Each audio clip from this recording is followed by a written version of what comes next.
I have a confession to make. I'm a film school graduate.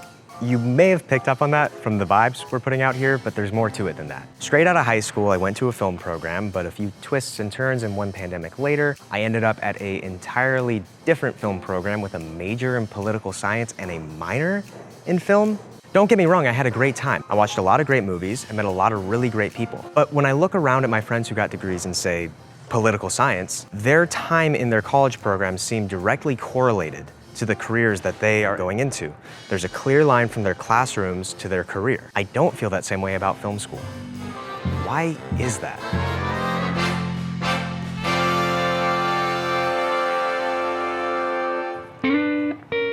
Let me take you back. I started at California State University, Northridge, otherwise known as CSUN. If you're familiar with film schools, you may have heard of it. If not, I doubt it. It's a commuter school in the San Fernando Valley, just north of Los Angeles. It's one of those schools that makes the Hollywood Reporter's top 25 school list, and it's relatively affordable, especially for Californians. But here's the kicker. While it seems accessible with a seemingly high acceptance rate, the reality is a bit more complicated than that. What many people, including myself, don't know when starting the CSUN film program is that your admission is provisional. What does that mean? Come junior year, you have to reapply. Portfolio, supplemental documents, the whole 9 yards. And this time, the acceptance rate drops significantly. If you don't get in, you're funneled into less coveted specialties, like sound design or television production. These paths often come with fewer classes and limited gear, but your other option, pause your degree and try again next year. This is unique to CSUN, but it's important to note that many film programs have a version of this. They advertise that everybody gets the same opportunity if you get into the school, but only a select few get to follow the sought-after specialties of directing and producing, which consists of the entire second half of many of these programs. I, and many of my classmates at the time, felt a little cheated by CSUN when we began to figure this out. And when the pandemic hit, we viewed it as a sign to explore other programs. I ended up transferring here. This is UCLA. Another top 25 film school, and again, more affordable for in-state students. I loved my time here. I got to meet great people and inspiring professors, but if I'm being completely honest, I have a growing fear I wasted a lot of time and money. Is that fear justified though? Well, let's zoom out. Film schools are producing graduates at an all-time high, but the industry isn't expanding to meet this influx. In fact, it's shrinking. And there's growing concerns across these institutions that film school curricula hasn't kept up with the seismic shifts in the industry over the past few decades. Okay, so why does this matter? Well, the cost of film school has never been higher. In 2022, the average yearly tuition after scholarships and grants was about $38,550. Do the math, that's potentially over $150,000 for a degree. But here's the thing.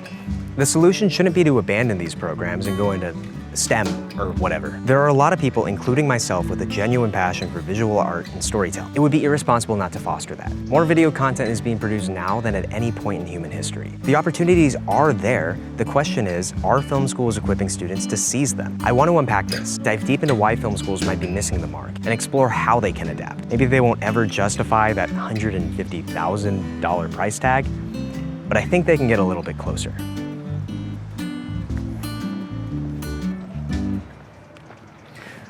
By the way, I forgot to mention earlier, I know you wouldn't forget to do this, but I need you to like and subscribe. Not that you'd forget to do that, I know you never would. But just in case, get on that if you can. If we do it now and we take care of it, then we don't have to talk about it later. Great, thank you.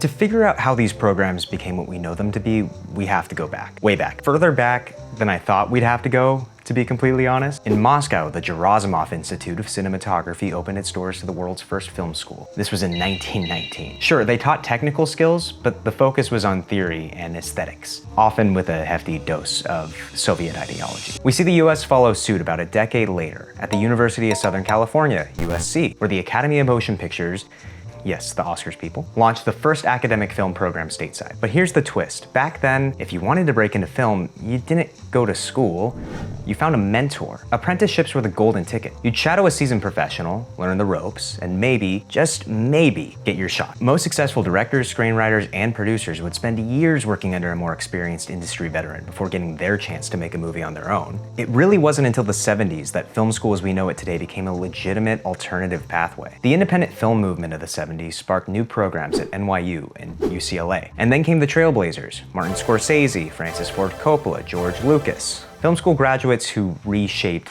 cinema. These guys weren't just technically proficient.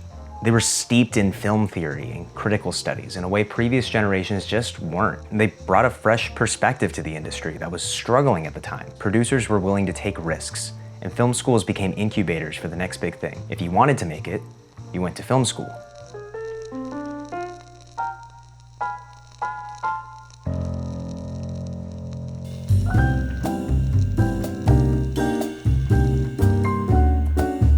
But something shifted. Today, film schools are everywhere. Schools like American Film Institute, Savannah College of Art and Design, Chapman University's Dodge College, and yes, CSUN's own CTVA program. This explosion has led to a 300% increase in visual media-related graduates since the 70s. Here's the harsh reality.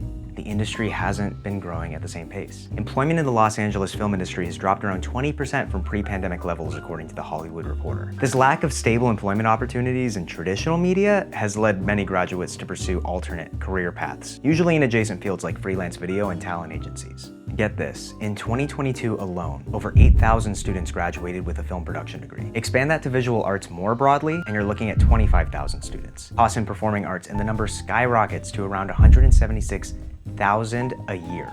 All these graduates, all chasing a dwindling pool of opportunities. And they're doing it while shouldering massive debt. If higher education is an investment, it's fair to ask, what's the return with film schools right now? So, what's going on inside these programs? For most film schools, there's three main selling points: education, equipment, and networking. First, education. As already mentioned, many of these programs were originally developed in their current form between the 1970s and the 1990s. Many still rely on traditional methods that emphasize technical skills like cinematography, editing, and screenwriting, but tend to overlook industry-specific knowledge that is essential for navigating today's film landscape. This model was established during a booming industry with incredibly strong unions dominating the entire industry. And now it runs risk of failing to equip students with the tools they need to navigate and thrive, because the industry is increasingly freelance-driven and decentralized. Many programs lack courses on critical modern skills, like social media marketing, crowdfunding, online distribution, and entrepreneurial skills. They're key for aspiring independent filmmakers in 2024. As one industry insider put it, many programs teach students how to make films, but not how to navigate the industry itself. Students may graduate with a strong portfolio, but without the business acumen, networking skills, or industry insight necessary to leverage their education into a sustainable career. As for the theory side of these programs, if you want to learn more, go to that search bar at the top of the page, type in every frame of painting, and click enter. You'll find some great videos. But after you've finished this one. Second, equipment. I've already gone over the insane costs of many of these programs, but ironically, at the same time the prices of these schools have ballooned, the cost of filmmaking gear, from cameras to editing software, and even the distribution platforms have become insanely affordable. Today, independent filmmakers can create high-quality productions on affordable digital cameras and software. This reduces the need for specialized, high-cost equipment that was once only accessible through formal education. And I don't just mean iPhones. You can get a Blackmagic Pocket Cinema Camera 4K. It's an insanely good cinema camera for $1,300. 2 decades ago, it would have cost tens of thousands for an image half that good. It's gotten to the point where you can make a reasonably high-quality film on your own with the money you would have spent on film school. Jason B. Cole, the founder of NoFilmSchool.com, summed it up nicely. It has never been more expensive to go to film school, and it has never been cheaper to make a movie. And I'm not the first person to come up with that idea. Paul Thomas Anderson, famous director, dropped out of NYU after his first week. He made a short film with his tuition that catapulted his career.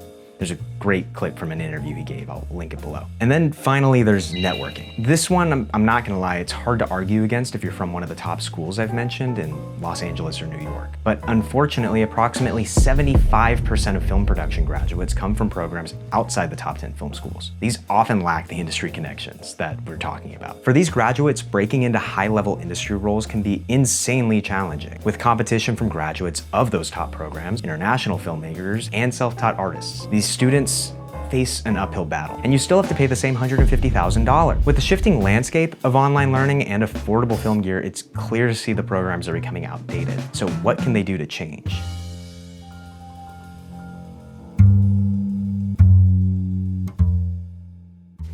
Take two. To answer that, we first have to look at how the industry has changed. Let's face it, the film industry is not what it used to be. The big studios, Warner Brothers, Disney, Paramount, and the like, used to have a stranglehold on content creation and distribution. If you wanted your work seen, you had to go through them. Working within its system was a necessity, and film schools helped navigate students through that. But the internet changed everything. With YouTube, you no longer needed anyone's permission to make content that could be accessed by the masses. I think we take that for granted today, but this was a relatively recent thing that shattered the way many thought about the entertainment industry. Early on, some thought these platforms would mainly be used to catapult the best talent into the existing studio system. People point to Issa Rae, the team behind Broad City, and a bunch of others. But I think the trend kind of fizzled out by the end of the 2010s. Online creators are content machines unto themselves. The view from the entertainment industry has slowly shifted from seeing YouTube and TikTok as launch pads for talent they could use, and they now see them as competition. Today, YouTube has over 2 billion logged in users monthly, and they are seen by Netflix as a major competitor to the one currency that matters in the 2020s. Watch time. Today, platforms like YouTube and TikTok aren't just alternatives, they're legitimate career paths. Filmmakers and content creators can monetize their work through ad revenue, sponsorships, and Patreon. Because of all this, traditional Hollywood careers are no longer the only option for aspiring filmmakers. The shift allows creators to sustain themselves financially while maintaining creative independence. A huge shift. It's also blurred the lines between amateur and professional, as many successful creators produce work rivaling that of traditional studios, which I hope to do one day. So, what does this change mean for film schools?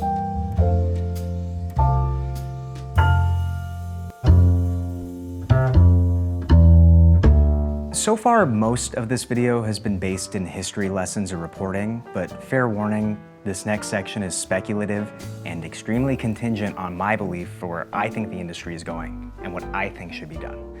The film school curriculum needs to be revamped. The successful creator of the next decade should adopt something Marques Brownlee calls the octopus model. This is where a creator hones skills in all aspects of producing video, from writing to filming to editing and even advertising. As the industry becomes more personality focused, successful creators can't rely on a single focus, like cinematography or editing, to get ahead. The way video is produced does not require 5 people operating a camera to make an image look decent anymore. It did in the 1970s, but if we can stop smoking cigarettes and wearing bell-bottoms, we can move on from this too. These schools should introduce new courses. Courses on low-budget filmmaking, for example. It can teach students techniques for maximizing production value without extensive resources, like creative use of lighting, sound, and even practical effects. Content marketing courses would provide students with unique skills in promoting their own products. Understanding branding, social media strategy, and audience engagement can help graduates reach a wider audience and build a fan base, which is a crucial skill. Entrepreneurship courses would guide students in budgeting, project management, and client relations. They're skills essential for independent filmmakers who often act as their own producers. The bottom line is that these programs need to teach students how to be their own film studio. The most beautiful thing about the new generation of video is that it can be done from anywhere. Once you learn the skills you need, there's no reason to force yourself out to Los Angeles or New York, which gives a lot of these schools in other places in the country value unto themselves. I'd say there's even an argument for these schools to reintroduce a version of the old apprenticeship model. These platforms we're talking about have many creators who would love to help others. Hell, I witnessed it with the incredible reaction and reception that you guys gave me in my last video, which I very much appreciate. If these schools could act as connectors between established talent and future talent, it could do a lot to help future generations with their careers. So in the end, is film school worth it? Kind of. If you have the opportunity to go to a top program, you should probably do it. There's a really good argument to be made that they will genuinely be able to get you ahead in some way through their network or proximity to film sets. Like USC in particular has done a lot in their program to try and stay with the times. Like, for example, they have one of those new LED walls that you see everywhere, and they have a class right now that's being taught by the producers of Barbie about how to make a successful blockbuster in the 2020s. Like, that's a really cool class, and it's an opportunity you're not gonna get somewhere else. But outside of these top programs, the argument gets so much harder to make. The fact of the matter is that, I know I've said it a few times, but tuition is over $150,000 on average in a lot of these programs. And the industry isn't hiring really right now. I mean, you can argue it's in contraction and it's gonna come back, but the fact of the matter is it hasn't yet, and it's been on a pretty staggering and concerning decline for a little while now. So I would argue it's pretty risky, all things considered. These online platforms have really changed how content is produced and consumed. It's a huge deal, and the programs just haven't adapted really at all in any meaningful way. And it shouldn't be viewed as a bad thing that things are changing like this. A platform like YouTube or TikTok has tremendous potential to open up the gates of filmmaking. It arguably has been a little gatekeepy for a little while.